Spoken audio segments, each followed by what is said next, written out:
1424 ہجری کے محرم کا آغاز ہے اور پاکستان کے تاریخی امام بارگاہ شاہ نجف میں آپ حضرات پہلی تکبیر سماعت فرما رہے ہیں۔ یہ کراچی کا سب سے پہلا امام باڑہ ہے اور جو بنیاد رکھتا ہے اس کی اہمیت کبھی ختم نہیں ہوتی۔ پہلی اینٹ رکھنا سب سے مشکل کام ہے، بعد میں تو پھر دیوار اٹھی جاتی ہے۔ تو یہ عزاداری کی پہلی اینٹ تھی جو یہاں رکھی گئی، اور جو لوگ اس امام باڑے سے وابستگی رکھتے ہیں، یہاں جمعے کی نماز پڑھتے ہیں یا یہاں کی مجالس میں شریک ہوتے ہیں یا یہاں کے عشاء محرم میں شریک ہوتے ہیں، یہ ان کی وہ محبت ہے کہ جو وفاداری حسین میں لکھی جائے گی۔ اور میں یہ سمجھتا ہوں، اگر آپ غور کریں تو میں نے جب سے پڑھنا شروع کیا ہے تو ماشاءاللہ یہ 7واں برس ہے پڑھتے ہوئے۔ کراچی میں کوئی بھی ذاکر ایک امام باڑے میں 3 سال کے بعد نہیں پڑھتا۔ تو میرے لیے بہت سے رسک ہوتے ہیں جو میں خود ہی خطرے مول لیتا ہوں کہ ایک تو میں نے امام باڑے نہیں بدلے، اور دوسرے میرے عنوانات جو ہوتے ہیں وہ خصوصی طور پہ آپ کے لیے توجہ کا باعث ہونا چاہیے کہ جہاں پر تاریخی طور سے کچھ اختلافی مسائل ہیں میں ان کو کبھی عنوان نہیں بناتا۔ تیسری بات یہ کہ ہمیشہ عنوان میں وہی مقرر کرتا ہوں جو اس عہد میں چل رہا ہوتا ہے، جو اس عہد کا تقاضا ہوتا ہے۔ غالباً میں میرا عنوان ہے حضرت علی اور اقوام عالم، چونکہ اقوام متحدہ نے اسلامی ملکوں سے یہ اپیل کی ہے کہ تمام اسلامی ملک حضرت علی کے طرز حکومت کو اپنا لیں تاکہ پوری دنیا میں دہشت گردی ختم ہو جائے۔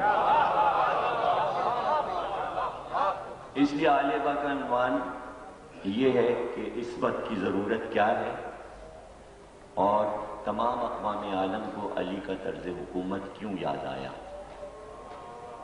جس میں عیسائی بھی ہیں، یہودی بھی ہیں، سبھی اور دیگر قومیں بھی ہیں۔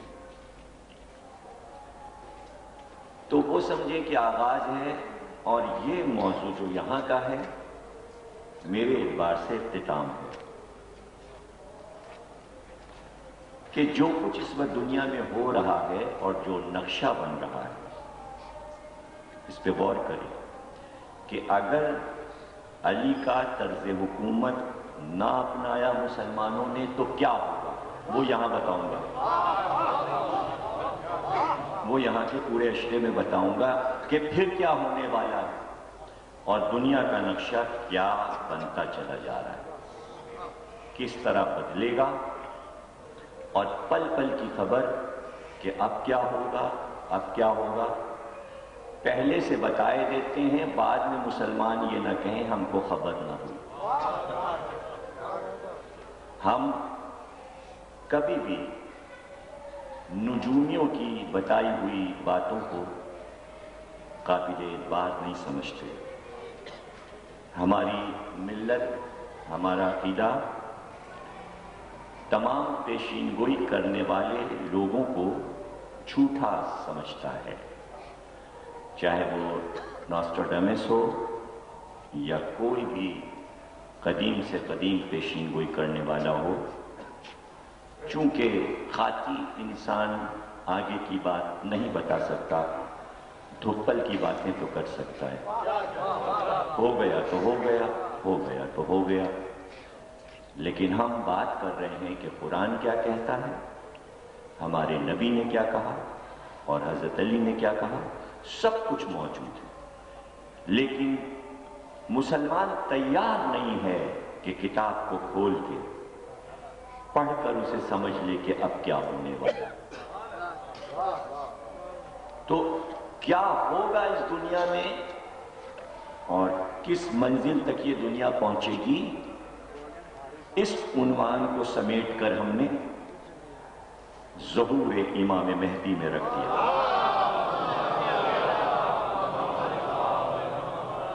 اور یہ عنوان ظاہر ہے کہ ابھی بھی عالبہ میں نے کہا کہ سب سے بڑی ضرورت ہمارے ملک کو اتحاد بین المسلمین کی ہے،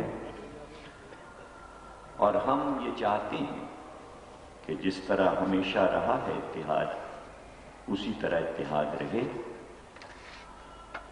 اتحاد قائم کرنا آسان ہے، لیکن اتحاد کی حفاظت کرنا بہت مشکل ہے۔ یہ عزاداری صرف اتحاد نہیں کرواتی، بلکہ تمام مسلمانوں کے اور تمام مشرق اور عقائد کے درمیان اتحاد کو مستحکم بناتی ہے۔ یہ موضوع جو ہم نے چنا، اس میں کہیں سے بھی کسی اسلامی فرقے میں کوئی اختلاف نہیں ہے۔ تمام عالم اسلام امام مہدی کو مانتا ہے، سب مانتے ہیں۔ آنے والی تقریروں میں ہم آپ کو اہل سنت والجماعت کے مورخین کی تمام کتابوں کے حوالے گنوائیں گے ہم کہ کس نے کیا کیا لکھا۔ وہ مورخین کے جو مولا علی کی بھی بات کرنے کو تیار نہیں، وہ بھی مجبور ہو گئے، جیسے ابن خلدون، اور اس نے بھی امام مہدی لکھی دی۔ مقدمہ ابن خلدون نے بھی انکار نہیں کیا ظہور مہدی سے۔ یہ مسلمانوں کی ایک مجبوری بن گئی کہ آپ کا ایک مستحکم عقیدہ ہر فرقے میں رائج ہے، تھوڑا سا بس فرق ہے، تھوڑا سا اختلاف ہے، اور وہ یہ کہ آپ یہ کہتے ہیں کہ وہ پیدا ہو چکے، عالم اسلام یہ کہتا ہے پیدا ہوں گے، بس یہ اتنا سا۔ لیکن جو جو صفات ہیں، نام ہے، صورت ہے، شکل ہے، اور ان کا کام اور ان کی حکومت، وہ سارا حال جو شیعوں نے لکھا وہی سنیوں نے لکھا، اس میں کوئی فرق نہیں ہے۔ چاہے وہ بخاری ہو، مسلم ہو، ترمذی ہو، سیاستہ کی ساری کتابیں، احمد بن حنبل ہوں، ابو حنیفہ ہوں، امام شافعی ہوں، امام مالک ہوں، تمام ائمہ اہل سنت، سب بڑے بڑے مورخین امام مہدی کی تفصیل لکھتے ہیں۔ اس لیے اس میں کہیں سے بھی کوئی اختلاف نہیں ہے موضوع میں۔ اور جن لوگوں نے عالم آن لائن پروگرام دیکھا ہوگا میرا، اس میں میں نے یہ بات کہی کہ 12 امام جو ہیں وہ سنی اور شیعوں کے ایک ہی، اور میری تائید مولانا نقشبندی نے کی کہ بے شک شیعہ سنی کے 12 امام ہیں، اور جس پہ میزبان نے کہا کہ امام مہدی میں تو ہم لوگ مشترک ہیں۔ ایسی چیزیں دیکھا کیجیے اور یاد رکھا کیجیے۔ زیادہ ذہن ادھر جاتا ہے کہ کون عالم جواب نہیں دے پایا، لیکن جس نے دیا اس کا ڈسکس کوئی نہیں کرتا۔ ہاں انہوں نے تو دے ہی دیا جواب، نہ دیتے تو ہم کہتے۔ ایک مزاج ہے، ظاہر ہے کہ ہم عوام کا مزاج نہیں بدل سکتے، سب کے اپنے اپنے مزاج ہیں، سب اپنے اپنے مزاج کے مالک ہیں۔ تو جو نقشہ بنتا جا رہا ہے دنیا کا، اور مزید اس کے بعد کیا ہوگا، یہ گفتگو آئے گی، کیسے ظہور کریں گے، ظہور کی کیا شان ہوگی، جنگ کس طرح ہوگی، کن کن ملکوں میں جنگ ہوگی، کس طرح امام ذوالفقار نکالیں گے، کیسے ملکوں کو فتح کریں گے، پھر کیسے حکومت کا آغاز ہوگا، حکومت کی شان کیا ہوگی، کتنے دن حکومت رہے گی، کتنے صدیوں حکومت رہے گی، کس طرح کی حکومت ہوگی، نظام کیا ہوگا، یہ ہم 9 دن میں گفتگو کر لیں گے انشاءاللہ۔ صلوات پڑھیں۔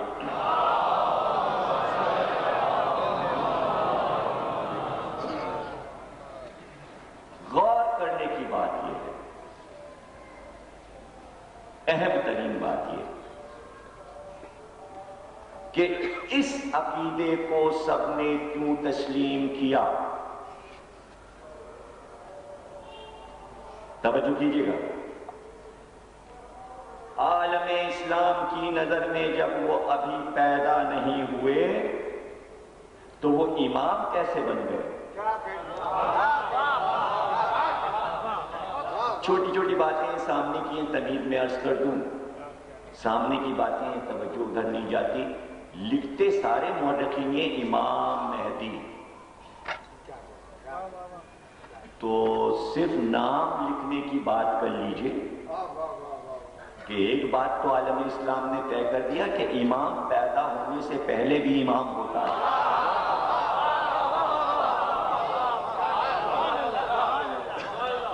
یہ کوئی نہیں لکھتا مہدی، امام مہدی۔ لیکن زیادہ دور نہیں جائیے، ٹھیلوں پہ کچھ مذہبی کتابیں لوگ بیچتے ہیں، تو وہاں بھی ایک چھوٹی سی کتاب آپ کو امام مہدی سے متعلق مل جائے گی، علائم ظہور مہدی، چھوٹی چھوٹی کتابیں جہاں شہادت نامے لکھے ہوئے ملتے ہیں، کسی بھی فرقے کی کتاب آپ پڑھ لیجیے۔ اور یوں بھی جو چٹکلے کی کتابیں فیروز سن چھاپتا ہے، یاجوج ماجوج، تو اس طرح بچوں کے لیے بھی ایک کتاب امام مہدی، یعنی ہر شعبے میں، چاہے وہ بچوں کا شعبہ ہو یا وہ خواتین کے لیے کتابیں چھپ رہی ہوں، اس میں آپ کو ایک کتاب امام مہدی پہ ضرور مل جائے گی، ایک کتاب آپ کو ہر مارکیٹ میں مل جائے گا، اور اس کو لے کے آپ پڑھ لیجیے اور پھر دیکھیے کہ امام کی شان کیا ہے، اس امام کی شان جو پیدا نہیں ہوا۔ ذرا غور کیجیے آپ، یعنی ان کی ایک ایک چیز لکھی جا رہی ہے، ایسی شکل ہوگی، یوں چلتے ہوں گے، یہ کریں گے، یہ عادات، یہ اطوار، تو جس کو نہ دیکھا ہے نہ وہ پیدا ہوئے ہیں، ان کی ایک ایک چیز یوں موجود ہے کہ جیسے وہ موجود ہے۔ تو یا تو یوں سمجھ لیجیے کہ عالم اسلام نے سب کچھ لکھ دیا، نقشہ کیسے ہیں، ایسی شکل ہے، یوں حکومت کریں گے، یوں جہاد کریں گے، تو ہم اس کو پڑھ کے یہ سمجھے کہ وہ آ گئے، تو ہم نے یہ مان لیا وہ پیدا ہو گئے۔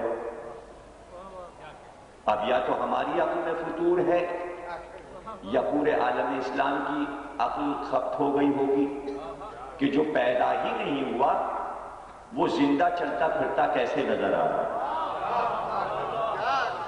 تو یہ تو طے ہے کہ امام جو ہوتا ہے اللہ کی طرف سے وہ روحانی ہوتا ہے، وہ اپنے پیدا ہونے سے پہلے بھی موجود ہوتا ہے۔ یہ ہم 1400 برس سے کہہ رہے ہیں کہ جب علی نہیں پیدا ہوئے تھے اس سے پہلے بھی موجود تھے۔ ہم پہلے سے یہ بات بتا رہے ہیں کہ جب رسول نہیں پیدا ہوئے تھے اس سے پہلے بھی وہ پیدا ہو چکے تھے، ہر نبی کے دور میں تھے۔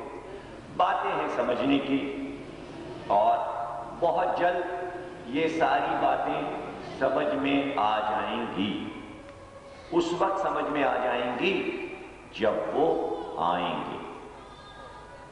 زیادہ دور نہیں ہے معاملہ، ہم اس صدی میں داخل ہو چکے، ہم صدی کہہ رہے ہیں، وہاں صدی ایک پل کی ہوتی ہے، وہاں کو ایسے ہی لمحے میں وقت گزر جاتا ہے، ہمارے لیے یہ وقت پہاڑ ہو جاتے ہیں، لیکن وہاں ایسا نہیں ہے۔ یہ مجبوری کہ تسلیم کیا جائے، تمام اقوام عالم، ہندو ہوں یا یہودی یا عیسائی، ہر قوم یہ کہتی ہے ایک نجات دہندہ کو آنا ہے۔ سارے مذاہب میں انتظار ہو رہا ہے۔ اب اگر مسلمان پوری دنیا کا ساتھ نہ دیتے انتظار میں تو کیا کرتے؟ کیسے فخر سے یہودی کہتے ہیں ہمارا ایک آنے والا ہے، عیسائی کہتے ہیں ایک ہمارا آنے والا ہے، بودھ کہتے ہیں ایک آنے والا ہے، مہاویر جی کے ماننے والے کہتے ہیں آنے والا ہے، ہندو کہتے ہیں آنے والا ہے۔ تو مسلمان کیوں پیچھے رہتے؟ انہوں نے بھی کہا ہمارا بھی ایک آنے والا ہے. کہنا پڑا نا، جو جا چکے ان کی چھوڑو بات، جو آنے والے ہیں اسی کی بات کرو. اور آنے والے پر سب متفق ہیں. تو آج کی تمہیدی تقریر میں تدریجی ارتقاء جیسے جیسے موضوع میں ہوگا ہم چیزیں بتاتے جائیں گے، ان کے ظہور کی شان کو. آج کی حد تک ہم اس پر گفتگو کریں گے کہ اس پوری کائنات میں جو ہماری نگاہوں کے سامنے ہے، اس کائنات سے ہم ثبوت مانگیں کہ جو آنے والا ہے تو کیوں آنے والا ہے. کتابیں کون لے کے بیٹھے، تاریخی حوالے ابھی کون گنوائے تمہید میں، گنجلک کام ہے. آج ہم فطرت کی ایک شہ سے پوچھیں کہ تو بتا، سچ سچ بتا، کیا کائنات کے ہر لمحے یہ بتا تجھے بھی کسی کا انتظار ہے؟ آج کا موضوع یہی ہے. تمہیدی موضوع یہ ہوگا، کل کا موضوع یہ ہوگا ان کی ولادت کی شان، ان کا خاندان، ان کا شجرہ. اس کے بعد ہم پرسوں سے ظہور کا سلسلہ شروع کر دیں گے، جو لوگ تسلسل کے ساتھ سنیں گے. ویسے یہ مجلسیں انٹرنیٹ پر بھی ہیں، جو نہیں آ رہے وہ کمپیوٹر پہ بھی سن لیں گے. یہ تو طے ہے، تمام عالم اسلام کے محدثین یہ کہتے ہیں کہ اللہ نے اپنے حبیب سے یہ فرمایا، اے محمد میں نہ بناتا زمین و آسمان، میں نہ پیدا کرتا یہ آسمان کا شامیانہ، میں نہ ٹانکتا اس میں ستاروں کی اور آفتاب و مہتاب کی قندیلیں، میں نہ اگاتا یہ چمن زار، نہ چلاتا میں اس میں باد صبا، نہ چٹکتے اس میں شگوفے، نہ بہتے یہ دریا. یہ ساری سجاوٹ نہ کرتا اگر تجھے پیدا نہ کرنا ہوتا. اس حدیث قدسی پر کون سا مسلمان ہوگا جو انکار کرے کہ ہاں ایسا نہیں ہے؟ کائنات کی تخلیق اور کائنات کی سجاوٹ نبی آخر کے لیے ہوئی تھی، اور سارے پیغمبر نقیب تھے جو پکارنے آئے تھے وہ آنے والا ہے، وہ آنے والا ہے، وہ آنے والا ہے، وہ آنے والا ہے. اور انتظار ہو رہا تھا، اور ایسے میں محمد آئے. کائنات کو سجایا گیا، ان کے لیے سجایا گیا تھا. اچھا کوئی جلسہ کیجئے، آپ سڑک پہ شامیانہ لگا دیجئے کہ یہاں منسٹر صاحب آنے والے ہیں، یا کوئی وزیر آئے گا افتتاح کرے گا. دل بھر کے محلے والوں نے سجاوٹ کی، ہمارے ہیں وزیر، ہمارے منسٹر صاحب ہیں. خوبصورت شامیانہ ہو، میلا کچیلا نہ ہو، ٹیوب لائٹس فیوز نہ ہو جائیں، صاف ستھری ہوں، بلب بڑے بڑے ہوں، روشنی خوب ہو، چھنڈیاں لگائی جائیں، قمقمے لگائے جائیں، گملے رکھے جائیں، اچھے اچھے پودے ہوں، پیڑ ہوں، ایک تخت بچھایا جائے، اس پہ قالین، اس پہ کرسیاں رکھی جائیں، فرش بچھایا جائے، زمین پہ کرسیاں نہ رکھی جائیں، دل بھر کے سجاوٹ ہو. آ گئے منسٹر صاحب، افتتاح کیا، بڑا مجمع ہوا، جلسہ ختم ہو گیا، منسٹر صاحب چلے گئے، لوگ بھی چلے گئے. اب راستہ رکا ہوا ہے ٹریفک کے لیے. شامیانے والا آیا، اپنا شامیانہ لپیٹ کے لے گیا، لائٹ والا آیا، اپنی ٹیوب لائٹس لے گیا، قالین والے آئے، اپنا قالین لے گئے، تخت والے آئے، اپنا فرنیچر لے گئے، کرسی والے کرسیاں لے گئے. کل تک جہاں بہار تھی وہ اجاڑ ہو گیا. تو ہم نے پوچھا یہ سب یہاں سے ہٹ کیوں گیا؟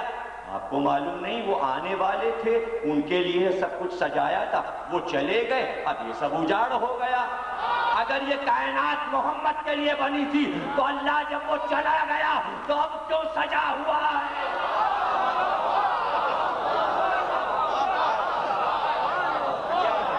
یہ شامیانہ کیوں لگا ہوا ہے؟ یہ اقوام عالم کے لیے لگا ہے۔ یہ کس کے لیے تم نے سجایا ہوا ہے؟ یہ چاند کو اس لیے روکا ہوا ہے کہ روس اور امریکہ کے راکٹ اس پہ جائیں، وہاں جا کے بمبارڈ کر دیں۔ یہ کاہے کے لیے تو نے سارے سمندر اور یہ فضائیں اور ہوائیں باقی رکھی ہیں؟ جن کے لیے بنایا تھا وہ تو جا چکے، یا تو پھر یہ مان لو کہ وہ مرے نہیں، موجود ہیں۔ وہ یہی ہیں جن کے لیے بنی ہے دنیا، کہیں وہ تو اپنی قبر میں آرام کر رہے ہیں۔ قبر تو ہم دیکھتے ہیں جا کے حج کرنے کے بعد مدینے جاتے ہیں، وہ تو جا چکے۔ تو پھر تو نے کہا کیوں تھا کہ ہم نے محمد کے لیے سجایا ہے؟ تو کہا اسی لیے اللہ نے آواز دی، وہ تو پہلا محمد تھا، اس طرح کہ ہم نے 12 محمد بنائے۔ ہمیں اس وقت تک اس دنیا کو سجائے رکھنا ہے جب تک کہ ایک ایک محمد نہ آ جائے۔ 11 آ چکے، 12واں آنے والا ہے۔ اس لیے یہ کائنات سجی ہوئی۔ اس دلیل سے کسی کو انکار ہے؟ ہم گناہگار انسانوں کے لیے دنیا سجی ہوئی ہے؟ نہیں، مہمان خصوصی کے لیے سجاوٹ ہوتی ہے، ہر ایک کے لیے نہیں ہوتی۔ اس کو آنا ہے جب تک کہ وہ نہ آ جائے، جب تک کہ وہ نہ آ جائے۔ اب یہاں پہ ہم تقریر کو روکتے ہیں، کچھ چیزیں چونکہ تمہید میں سمجھانا ہوتی ہیں، اس لیے ایک منزل سے گزر کے قریب ہونا پڑتا ہے۔ دیکھیے، دنیا کے سارے انسان کیا سب آرام اور سکون سے ہیں؟ نہیں۔ دنیا کی کوئی قوم، کوئی انسان ایسا نہیں ہے جسے کوئی دکھ نہ ہو، کوئی تکلیف نہ ہو، اور تکلیف بھی ایسی تکلیف جو اس کے قریبی انسان نے اسے پہنچائی ہے۔ دنیا میں عدالتیں بنی ہوئی ہیں، لوگ جا کے انصاف مانگتے ہیں۔ ہم پر یہ ظلم ہوا، جج صاحب انصاف کیجیے۔ اگر جج صاحب کیس کو سمجھ گئے، وکیل صاحب ہائی کورٹ پنجاب بیٹھے ہیں، ندیم شبلی صاحب، آپ دیکھیں پنجاب کا محرم چھوڑ کے آئے ہیں ہماری مجلسیں کرنے۔ اب ان محبتوں کو ہم کہاں رکھیں اور اپنے احباب کو بھی لائیں؟ اور پچھلے سال نہیں آئے تھے تو موبائل پہ تمام مجلسیں سنی، ٹیلی فون کے ذریعے۔ اب کی ماشاءاللہ آ گئے۔ وکیل صاحب بیٹھے ہیں، برا نہ مانیں۔ اگر مخالف پارٹی نے کسی طرح کیس کو کمزور کروا دیا تو انصاف تو نہ ہو پایا۔ تو کیا دنیا کی کوئی عدالت یہ دعویٰ کر سکتی ہے کہ اس عدالت میں سچا انصاف ہوتا ہے؟ کوئی دنیا کی عدالت، کسی بھی ملک کی، کسی بھی قوم کی، بہت فیئر، مغرب کے ممالک کی عدالتیں بہت صاف ہیں، عدلیہ وہاں کی بہت صاف۔ پھر بھی یہ امکان ہے کہ عدل نہیں ہوا۔ جس کے ساتھ عدل ہو گیا اسے حق مل گیا، اور جس کے ساتھ عدل نہیں ہوا اسے حق نہیں ملا اور وہ مر گیا۔ تو کیا وہ حق سے محروم ہو گیا؟ بھائی یوں ہی سوچ لیں، کروڑوں انسان مظلوم مر گئے اور ان کو ان کے حقوق نہیں ملے۔ لاکھوں انسان بھوکوں مر گئے، ان پہ ظلم ہوا، میدان جنگ میں ظلم ہوا۔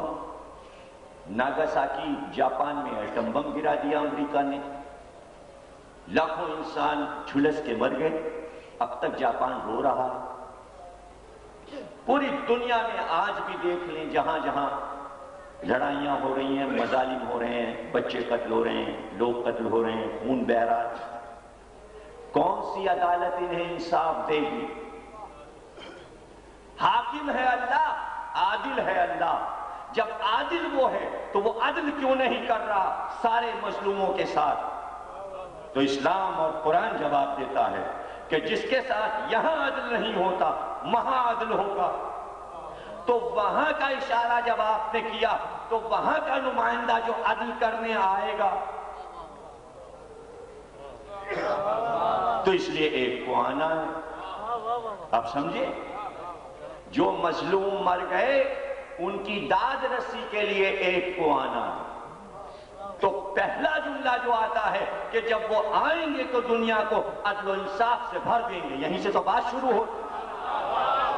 پہلا تعلق جو ان کا ہوتا ہے یہاں سے شروع ہوتا ہے، جب وہ آئیں گے تو دنیا کو عدل و انصاف سے بھر دیں گے، اسی طرح جس طرح ظلم سے دنیا بھر گئی ہوگی۔ یہ تو جملے بچوں کے سنے ہوئے ہیں نا۔ وہ آئیں اس لیے آئیں کہ جو محروم رہ گئے ان کی داد رسی کو آئیں، ورنہ وہ پھر عادل نہ رہے گا، اس کو انصاف دلوانا ہے۔ اسی لیے ایک ایسے نمائندے کو رکھا گیا ہے کہ دنیا کے یہ انسان اللہ کے احکامات کے خلاف جب سرزنش کر لیں، بغاوت خدا سے کر لیں، تو انہیں سزا دینے کے لیے اسی دنیا میں ایک نمائندہ آئے۔ آپ کہیں گے اس کے لیے تو محشر ہے، قیامت ہے۔ بھائی قیامت دوسرا مسئلہ ہے۔ قیامت میں روحوں سے سوال ہوگا، جسموں سے نہیں۔ اس جسم و جسمانیت کے ساتھ جو مظالم کیے گئے ہیں ان میں فیصلہ ہو اسی دنیا میں، اسی زمین پر۔ پہلے یہاں کا فیصلہ ہو جائے، پہلے یہاں کا عدل ہو جائے۔ اب دوسرا رخ تھا، اب یہ ایک اور رخ دیکھیے، اس پہ بھی غور کیجیے۔ تمیدی تقریر ظاہر ہے کہ میں سمجھا رہا ہوں تاکہ ہمارا موضوع واضح سے واضح تر ہوتا جائے۔ ایک کتاب، آخری کتاب قرآن اللہ نے نازل کی۔ اس سے پہلے توریت، زبور، انجیل، پھر قرآن، اور ہر نبی کو ایک ایک صحیفہ دیا۔ تمام انبیاء صحف کے مالک، اور اس نے اپنی بھیجی ہوئی کتابوں میں یہ لکھ دیا کہ اس دنیا کو کس طرح چلانا چاہیے۔ یہ ہمارا آئین ہے، یہ ہمارا دستور ہے۔ سارے انسانوں نے دستور بدل دیے۔ توریت والے توریت کے کہنے پہ نہیں چل رہے، انجیل والے انجیل کے کہنے پہ نہیں چل رہے، زبور والے زبور کے کہنے پہ نہیں چل رہے۔ مجھے نہیں معلوم چوتھی کتاب پر چل رہے ہیں یا نہیں، یہ تو آپ بہتر جانتے ہیں۔ ہو سکتا ہے کچھ چیزوں پہ چل رہے ہوں اور کچھ پہ نہ چل رہے ہوں۔ سب کچھ چھوڑیے، ایک چھوٹی سی مثال دے دیں، قرآن میں سود تو حرام ہے نا۔ مجھے نہیں معلوم کہ اسلامی ملک قرآن پہ چل رہے ہیں۔ کچھ ایک آدھ چیزیں تو مس ہو گئی ہیں۔ ہاں میں نے ایک آدھ کہا تھا کہ ذرا زیادہ برا نہ مانے آپ لوگ، ورنہ بہت کچھ۔ بھائی انصاف سے بتائیے، جو خدا اپنے نظام پر اس دنیا کو چلانا چاہتا تھا، کیا وہ یہ نہیں چاہتا کہ میرے نظام پہ یہ دنیا چلے؟ آپ اپنی پسند کو تو اولا رکھیں اور اللہ کی پسند ابتر ہو جائے معاذ اللہ، تو وہ کسی بات کا انتظار کر رہا ہے نا۔ تو جس طرح آپ منتظر ہیں اسی طرح وہ بھی منتظر ہے، اسی طرح مہدی بھی منتظر۔ اللہ کو بھی انتظار ہے کہ اب تم اپنی دنیا چلا کے دیکھ لو، اب تم اپنی دنیا چلا کے دیکھ لو۔ ایک دن وہ آئے گا کہ ہم تمہیں دکھائیں گے خدائی نظام کیسے چلتا ہے، خدائی نظام کیسے چلتا ہے۔ پروردگار شروع سے ہی جب سے آدم آئے تھے اسی دن سے تو نے یہ کیوں نہیں مقرر کر دیا تھا کہ تیرا ہی نظام چلے؟ سوال میں سوال تو نکلتے ہیں بھائی، چاہے الجھن بڑھ جائے ہم کیا کریں۔ 1,24,000 انبیاء تو نے ان انسانوں کو سدھارنے کے لیے بھیجے۔ اول منزل میں کیا معاذ اللہ تیری طاقت میں کوئی کمی تھی؟ تیری قدرت میں کوئی کمی تھی؟ کروڑوں فرشتے تیرے پاس، اربوں فرشتے تیرے پاس، آخر وہاں کا بھی نظام تو تو چلا رہا ہے نا؟ وہاں تو کوئی گڑبڑ نہیں ہوتی، وہاں کوئی بغاوت نہیں ہوتی، وہاں کوئی جنگ نہیں ہوتی، وہاں قریشی نہیں ہوتی، وہاں بے انصافی نہیں ہوتی۔ تو جب وہاں کا نظام اتنا اچھا چل رہا ہے، جو نظام ہمیں نہیں نظر آتا کہ وہ اوپر ہے کہ نیچے کے کہاں ہے قرآن میں ہے، اس سے انکار نہیں، قرآن میں وہ نظام ہے۔ تبھی تو کہتے ہیں دو عالم، تو ایک عالم نگاہوں سے پوشیدہ ہے، اسی طرح یہاں کا بھی نظام چلا دیتا، کیا مشکل تھا؟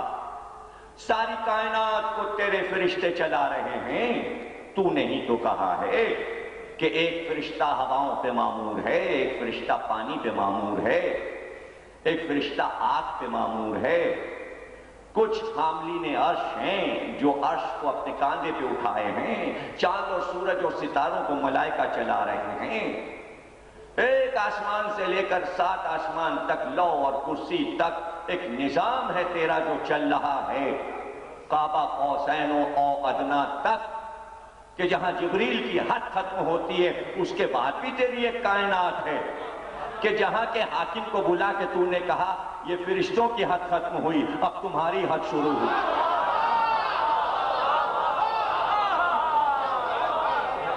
تو جب وہاں کا نظام تیرا اس طرح چل رہا تھا تو اسی حاکم سے کہتا کہ ہم تمہاری مدد کریں گے، فرشتے آئیں گے اور سارا انتظام ہو جائے گا۔ کیا مشکل تھا پروردگار؟ نبی نے کہا نماز پڑھو، کچھ نے پڑھی کچھ نے نہیں پڑھی۔ یہ تو تیرا نظام کیسا ہے؟ تیرا کہا کوئی مان رہا ہے، کوئی نہیں مان رہا، اور پھر اس میں بھی مسئلہ، کوئی یوں پڑھے تو کوئی یوں پڑھے، پتہ نہیں تو نے کیا بتایا، کچھ سمجھ ہی میں نہیں آ رہا کہ تو نے کیا بتایا تھا، فیصلہ نہیں ہوگا۔ اگر صحیح تو یہ نظام رائج کروا دیتا جبریل امی یا میکائیل کے ذریعے تو اس میں اختلاف نہ ہوتا، اور کوئی چھوڑتا نہ، اس یہودی نہیں پڑھ رہے، عیسائی نہیں پڑھ رہے، زیادہ اکثریت ان کی ہے جو نہیں پڑھ رہے، تو کیا تیرے اختیار میں نہیں تھا کہ تو اس کو رائج کر دے؟ تیری عبادت، تیری اطاعت، تیرا سجدہ، کچھ نے کیا کچھ نے نہیں کیا، کچھ نے انکار کر دیا، خود تیرے ہاں شیطان نے انکار کر دیا، تو نے اس کو بھی چھوڑ دیا۔ تو پھر سوچ لو، جب اس کو چھوڑ دیا، جب سب سے بڑے کو چھوڑ دیا تو چھوٹوں سے کیا مطلب؟ تو پھر کچھ سمجھا دے۔ تو ہی کہتا ہے پروردگار کہ ہر انسان پہ ہم نے 2 فرشتے مقرر کیے ہیں، ایک دائیں ایک بائیں، ایک نیکی لکھتا ہے ایک بدی لکھتا ہے، اس میں بھی ڈیوٹیاں بدلتی ہیں، صبح ہوتے ہوتے وہ جا رہے ہوتے ہیں اور دن کے فرشتے آ رہے ہوتے ہیں، تو یہ طے ہے کہ ہر انسان پہ 4 فرشتے ہیں۔ بھائی جلدی جلدی بولیے گا، پوری دنیا میں کتنے انسان ہیں؟ کتنے؟ 6 ارب۔ 6 ارب انسان ہیں، تو 6 کو 4 سے ضرب دیجئے، 24 ارب فرشتے تو صرف آپ پر لگے ہوئے ہیں۔ اتنا بڑا نظام ہے تیرا کہ ایک ایک انسان کی نگرانی، اتنا قیمتی ہے انسان کہ 4 فرشتے تو نے ڈیوٹی پہ لگائے ہوئے، باڈی گارڈ ہیں ہر انسان کے ساتھ۔ شان کو دیکھو انسان کہ ملائکہ خادم بنے ہوئے ساتھ چل رہے ہیں، نوٹنگ کرتے ہوئے، وزیر اعظم کے ساتھ ڈائری لے کے چلتا ہے، اس کا پی اے، اب کہاں کا پروگرام ہے، اب کہاں بھائی جا کے بیٹھنا، اب کہاں اترنا۔ یہاں ہر انسان وزیر اعظم بنا ہوا ہے، اس کا پورا ٹائم ٹیبل لکھا جا رہا ہے،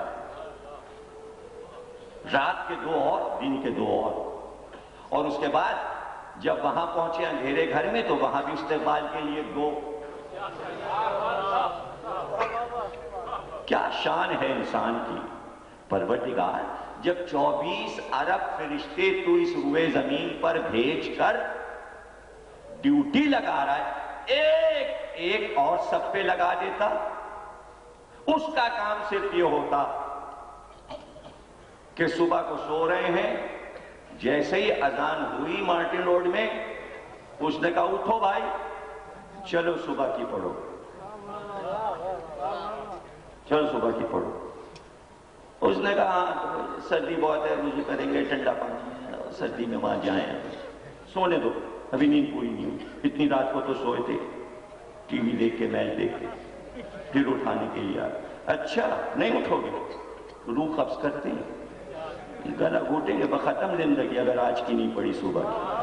اچھا بھائی پڑھتے ہیں، ٹھنڈا پانی، دودھ، جو کچھ سردی، اب وہ پیچھے لگا ہوا کھدیرتا ہوا آ رہا، جلدی جلدی پڑھی، جلدی نہیں قاعدے سے، ہم کھڑے ہوئے دیکھ رہے ہیں، اب وہ فرشتہ کھڑا ہوا، ہر ایک کا ایک فرشتہ کھڑا نماز پڑھوا رہا ہے۔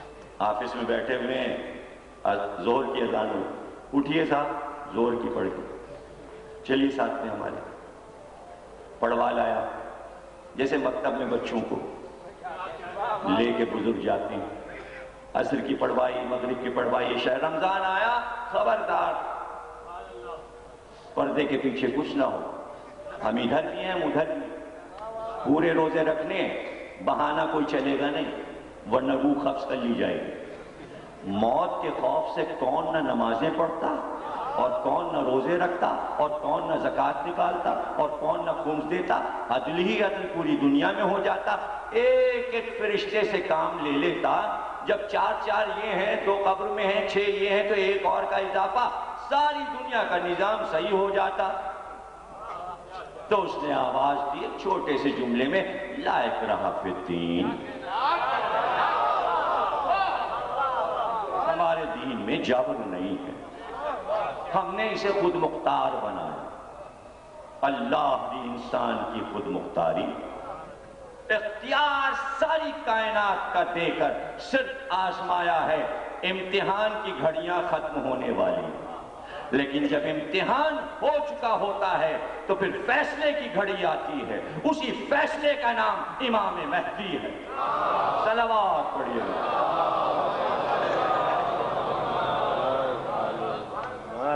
اب کون کامیاب ہوا اور کون نہیں کامیاب ہوا، فیصلہ تو وہ سنائے، فیصلہ آ کے وہ سنائیں، اور پھر وہ فیصلہ سننے والا ہوگا۔ اس لیے کہ ہم کچھ چیزوں کے محتاج ہیں، ہم ٹھنڈی ہوا کے محتاج ہیں، پنکھا نہ چلے، اے سی نہ چلے، مشینوں کے محتاج ہیں، بغیر اس کے کام نہیں چلتے، سواریوں میں ہم ہوائی جہاز کے محتاج ہیں، علم حاصل کرنے کے لیے ہم کتابوں کے محتاج ہیں، استاد کے محتاج، یعنی ہر جگہ ہم لاچار ہیں، پھر بھی اللہ میاں کے سامنے اکڑے ہوئے ہیں۔ بچپن میں ماں باپ کے محتاج، اٹھا کے ادھر سے ادھر ڈال دیں، ادھر سے ادھر پھینک دیں، نہ اتنی طاقت کے اٹھ سکیں، نہ خود سے پانی پی سکیں، نہ خود سے کھا سکیں، کوئی کھلائے کوئی پلائے۔ بچپن میں ایسے محتاج، جوانی میں محتاج، اور بڑھاپے میں پھر بچپن واپس، پھر ویسے ہی محتاج کہ کوئی اٹھائے کوئی چلائے کوئی پھرائے۔ اتنی محتاجی ہے انسان کی، پھر بھی اکڑ ہے، اللہ اکبر، غور کریں نا، اکڑ ایسی، محتاجی ایسی۔ تو اس نمائندے کو بھیج کر ہم تمہیں یہ بتائیں گے کہ ہمارا یہ نمائندہ کائنات کی کسی چیز کا محتاج نہیں ہے۔ حدیثیں میں پڑھوں گا، راویوں کے نام بتاؤں گا کہ جب وہ آئیں گے تو آفتاب کی روشنی کی ضرورت نہیں رہے گی۔ ہے حدیث ہے، سب نے لکھا، روشنی تو وہ پھیلائیں گے۔ اور آج قرآن میں جہاں جہاں لفظ نور آیا ہے اس کے معنی لوگ نہیں بتا پا رہے، اس دن اللہ بتائے گا کہ ہم نے جو بار بار قرآن میں یہ کہا نور علی نور، تو تم صرف لفظ نور سمجھے، لفظ نور سمجھے۔ عجیب بات یہ ہے کہ نون کے 50 ہیں، واو کے 6، 56، رے کے 200، 256 میں امام پیدا ہوئے۔ نور کے لفظ سے تاریخ ولادت نکلتی ہے، ایسے نور ہیں وہ، یعنی امام کی تاریخ آسانی سے آپ ولادت کا سن یاد رکھیے، بچے تمام یاد رکھیے۔ نون کے 50 ہوتے ہیں، واو کے 6، 56، رے کے 200، 256 میں امام کی ولادت۔ لفظ نور سے تاریخ نکالی گئی اور نکلا ہے، سامنے کی بات 256 میں پیدا ہوا۔ ایسا نور مجسم، اور تم سائنس کی ایک ایک چیز کے محتاج، سائنس کی ہر ترقی ان کے آتے ہی جامد ہو گئے، دم توڑ دی۔ یہ فضا کے ہوائی جہاز، یہ ٹینک، یہ توپ، یہ تلوار، کوئی آلات سائنس کام نہیں کریں گے، اور دنیا کے جتنے علوم ہیں سب فنا کر دیے جائیں گے۔ نہ فقہ کا علم رہے گا، نہ علم کلام رہے گا، نہ فلسفہ رہے گا، نہ منطق رہے گی، نہ میتھمیٹکس، نہ سائنس، سب ایسے غائب ہو جائیں گے کہ جیسے تھے ہی نہیں۔ کیوں؟ امام مبین میں ہم نے کائنات کا ہر علم رکھ دیا۔ معنی بتائے گا اللہ کہ اس کو کتاب دیکھنے کی ضرورت نہیں ہے کہ فقہ کی کتاب پڑھ کر فیصلہ کرے۔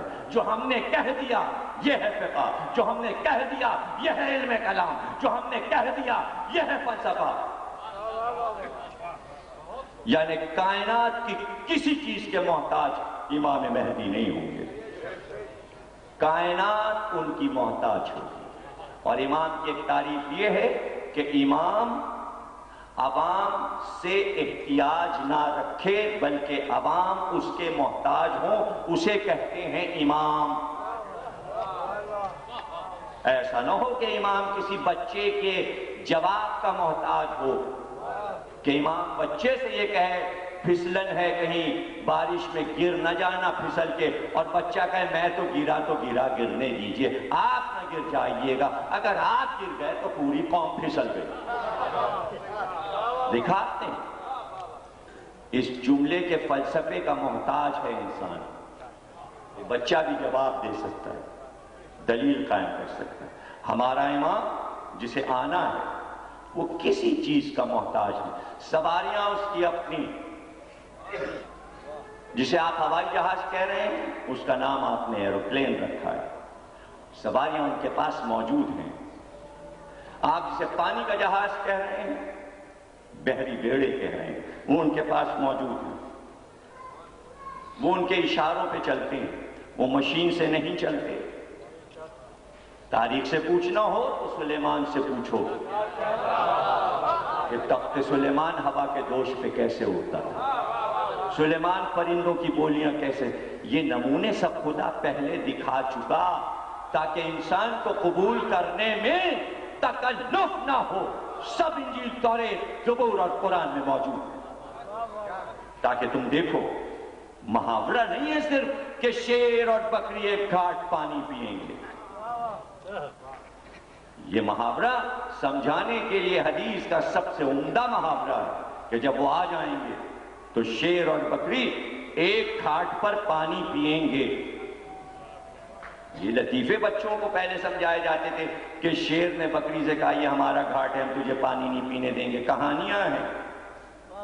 انسانوں کو سمجھانے کے لیے حدیث میں یہ جملہ ہے۔ مطلب یہ کہ آج آپ کے سامنے کیا مسئلہ ہے؟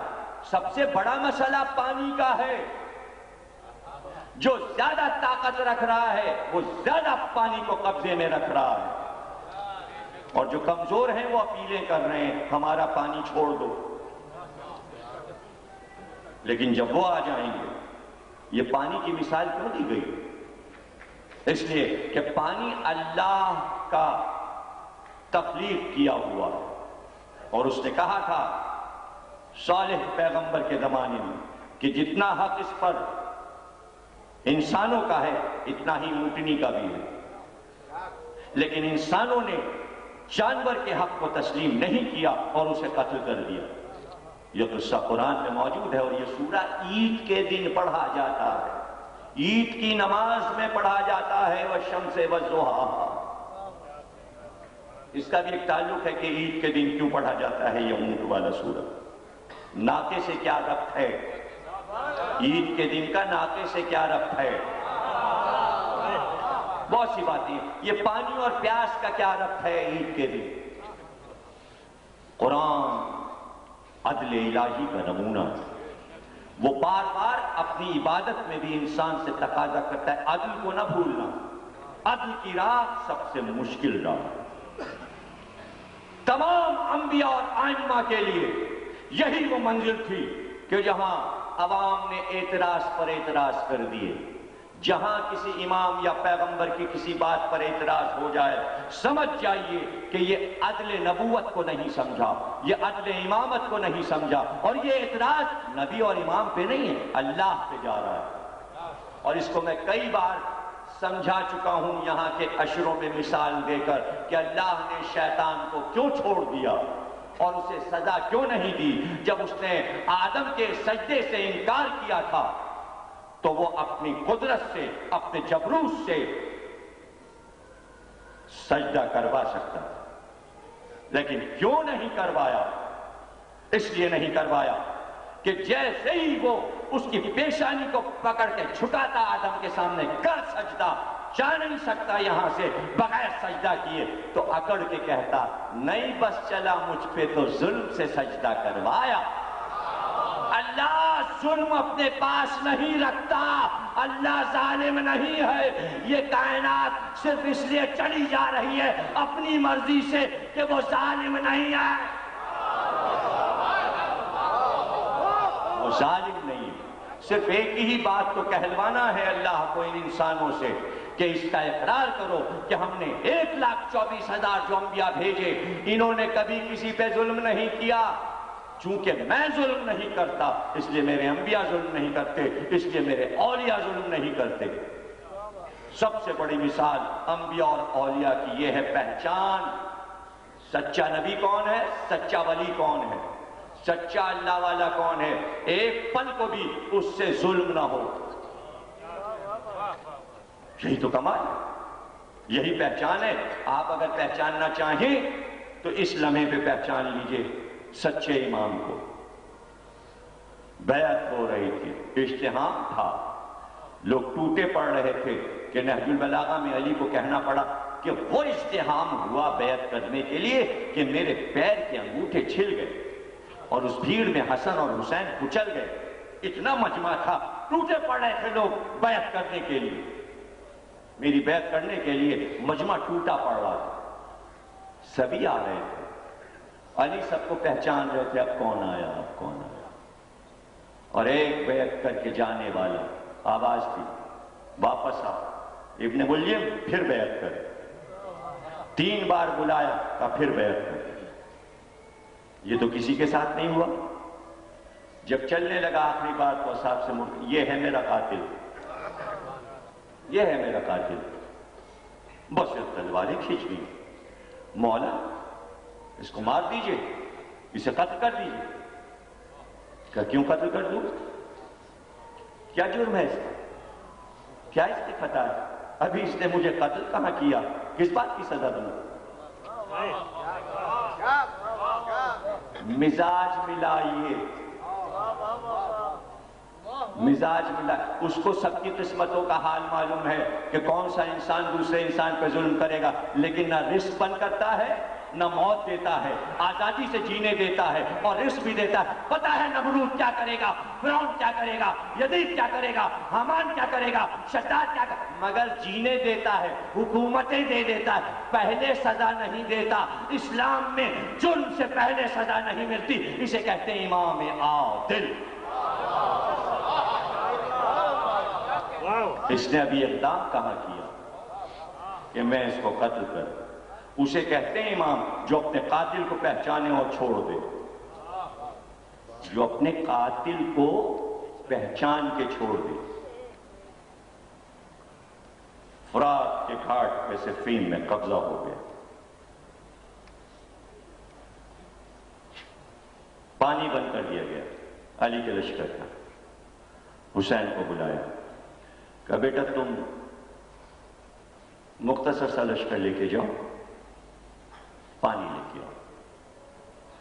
اجازت میں دیتا ہوں، اگر وہ تلوار چلائیں تو تم لڑ لینا، لیکن یہ پیاسا لشکر مر جائے گا، پانی لے کے آؤ۔ حسین گئے۔ دیکھیے فرات جو ہے، ظاہر ہے کہ تقریر میں جغرافی بھی سمجھانا پڑتی ہے تھوڑی سی۔ فرات کربلا میں بہتی، کوفے سے نکلتی، لیکن جب آپ شام جائیں گے اور شام سے 7-8 گھنٹے کے فاصلے پہ ایک اور شہر ہے رقہ، جب رقہ پہنچیں گے تو رقہ کے پل کو جب پار کر کے صفین کے میدان میں آپ جائیں گے تو بیچ میں فرات کا پل آئے گا۔ شام میں بھی فرات بہتی ہے۔ اس کی وجہ کیا ہے کہ فرات جو ہے وہ بیت المقدس کے ایک پہاڑی سے نکلتی ہے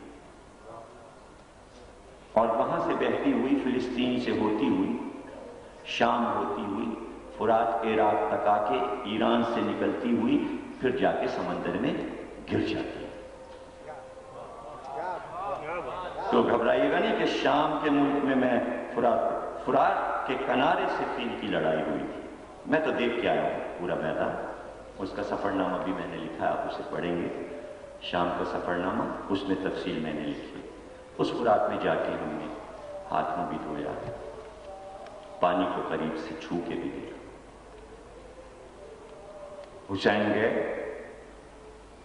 فتح پائی، مشقوں میں پانی بھروایا حسین نے، کاندھوں پہ مشق رکھ کر اصحاب علی شان سے چلے، گھاٹ پر جتنے سپاہی تھے سب کو بھگا دیا اور قبضہ علی کے سپاہیوں کا فرات کے گھاٹ پہ ہو گیا۔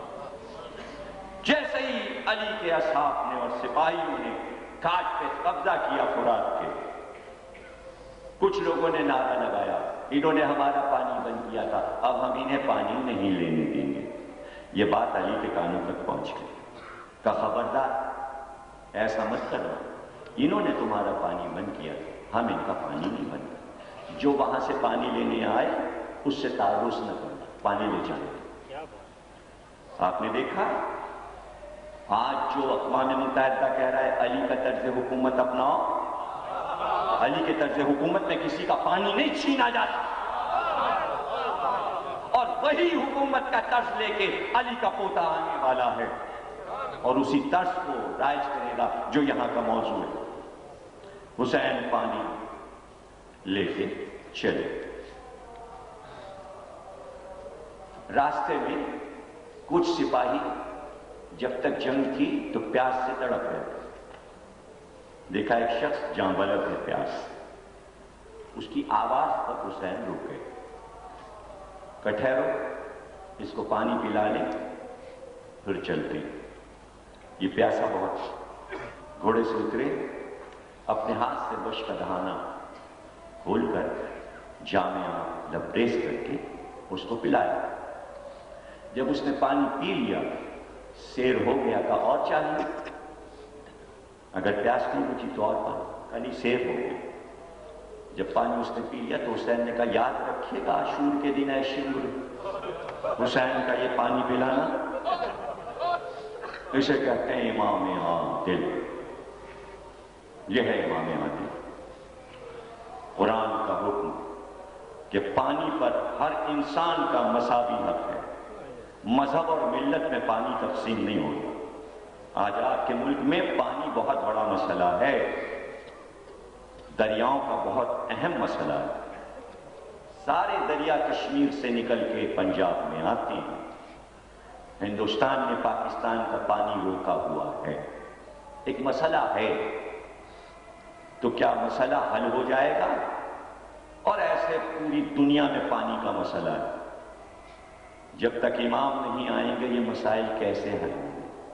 تو کیوں نہیں عالم اسلام دعا کرتا کہ ہم حکومت کر کر کے عاجز ہوئے، اب آپ آئیے؟ اس کے معنی نہ بلانا یہ بتاتا ہے کہ ابھی انسان حکومت کرنے کی ہوس میں ہے، ورنہ سب الاجل الاجل کیوں نہیں کہتے؟ کیوں نہیں کہتے آئیے آئیے آئیے؟ اور حکم یہی ہے کہ اٹھتے بیٹھتے کہو آئیے، جب تک تم بلاؤ گے نہیں وہ آئیں گے کیوں؟ جب کوئی بلانا ہی نہیں چاہتا خود سے کیوں آ جائیں؟ تڑپ تڑپ کے پکارو. اور ہم واقعات پڑھیں گے.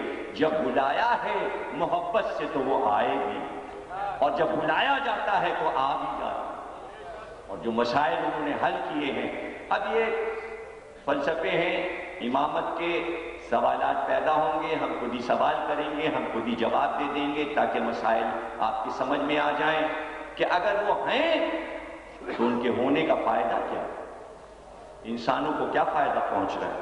تو اس کا جواب دیا گیا کہ جس طرح آفتاب بادل میں چھپ جاتا ہے لیکن اندھیرا نہیں ہوتا، دن دن رہتا ہے، روشنی رہتی ہے، اسی طرح آفتاب بادل کے پردے میں رہ کر بھی انسانوں کو روشنی دے رہا ہوتا ہے. اسی طرح امام ہے، وہ پردے میں رہ کر بھی انسانیت کو فائدہ پہنچا رہا ہے. آپ کو کیا معلوم کہ دنیا کے نقشے کس طرح وہ آ کے بدل دیتے ہیں. حیران ہو جاتا ہے انسان، ابھی یہ نقشہ تھا، ابھی یہ نقشہ ہو گیا. نقشے تو دنیا کے آپ کے سامنے ہیں، جب میں سمجھاؤں گا تو آپ کو سب یاد آ جائے گا. ابھی کل تک کیا تھا اور آج کیا ہے. ابھی کل تک جو راج دلارے تھے آج وہ جانی دشمن ہیں. اب اس سے زیادہ اور ہم کیا سمجھائیں.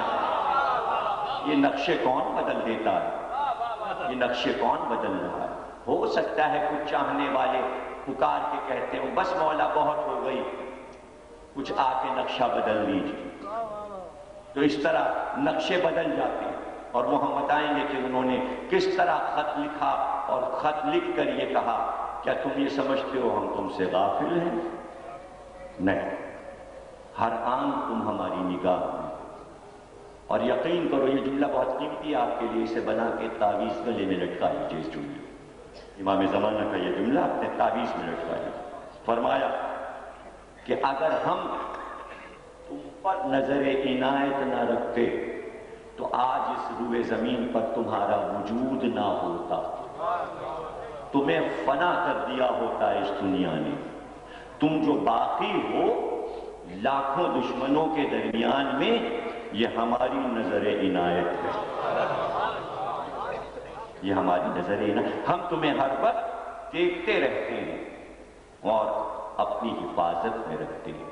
ہاں، جیسا کہ ابھی جعفری صاحب نے فرمایا کہ ہمارا سرپرست موجود ہے، ہمارا اور امام تمام انسانوں کا سرپرست ہوتا ہے. ہم خوش قسمت ہیں کہ وہ ہمارے سر پر ہے. ہر دور کا امام سرپرست ہے.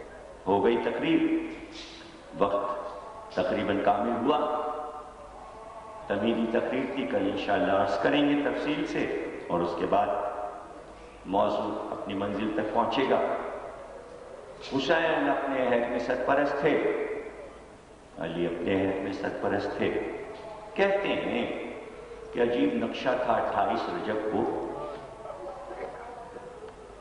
کہ حسین کے گھر کے سامنے کی گلی میں بے انتہا مجمع تھا.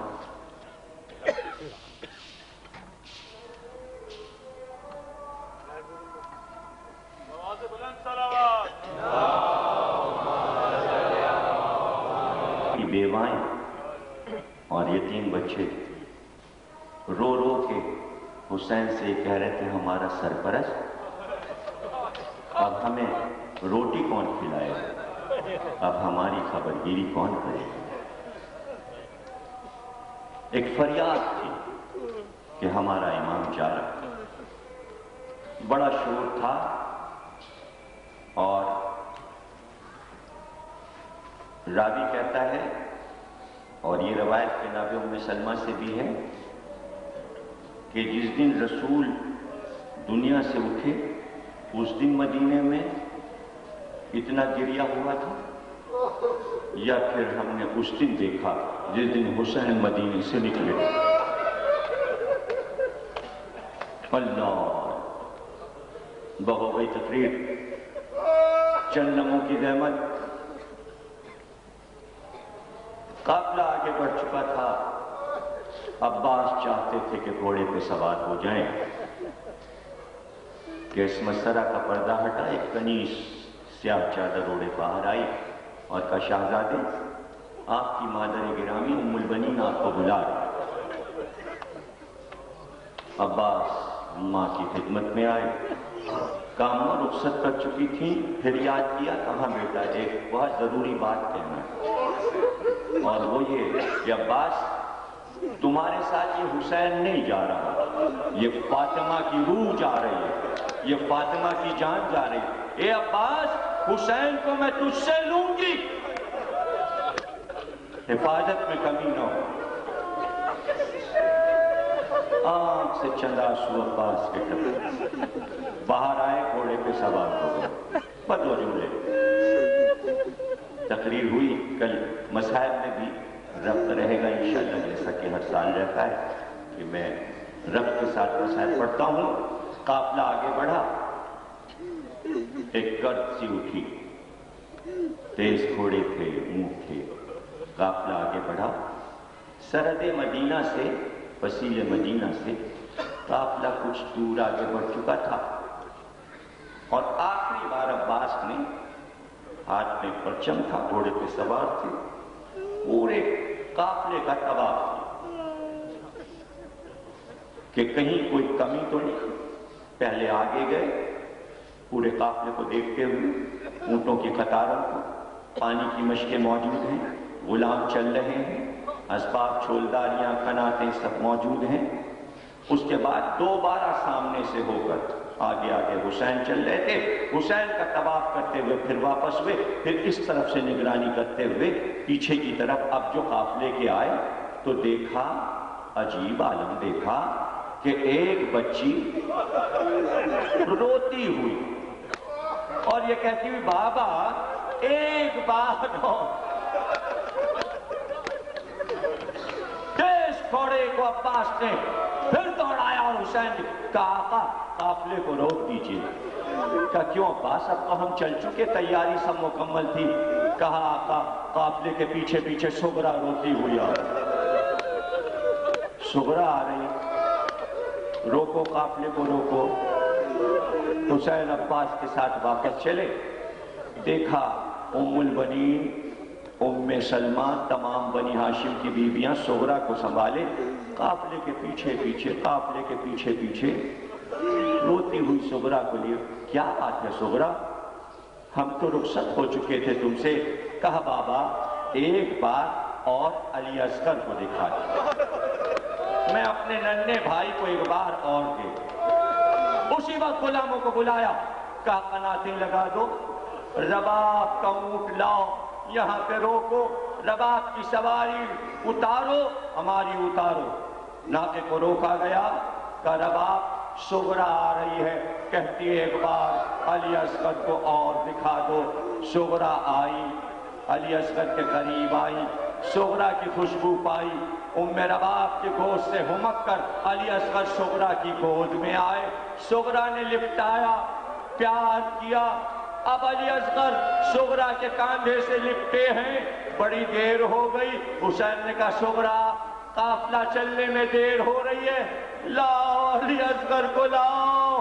تو دو قدم سغرا پیچھے ہٹی، کہ بابا چھین کے نہ لیجیے گا، اگر اصغر خود آ جائے تو لے جائیے، میری گود سے چھینیے گا نا علی اصغر۔ کہا نہیں سغرا، ہم علی اصغر کو تمہاری گود سے چھین کے نہیں لیں گے۔ پھوپھی آئی، آؤ علی اصغر، کاندھے سے سر نہیں ہٹایا۔ ماں نے پکارا، علی اصغر نے سر نہیں اٹھایا۔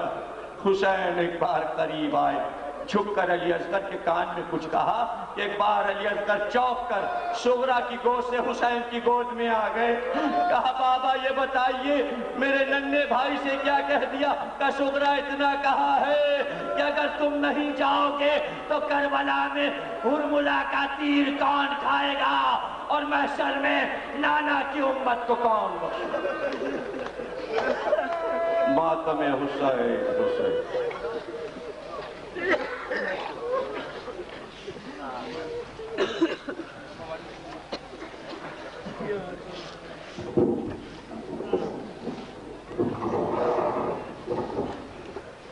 مومن اکرام، مسجد ٹھیک 9 بجے شروع ہو جائے گی۔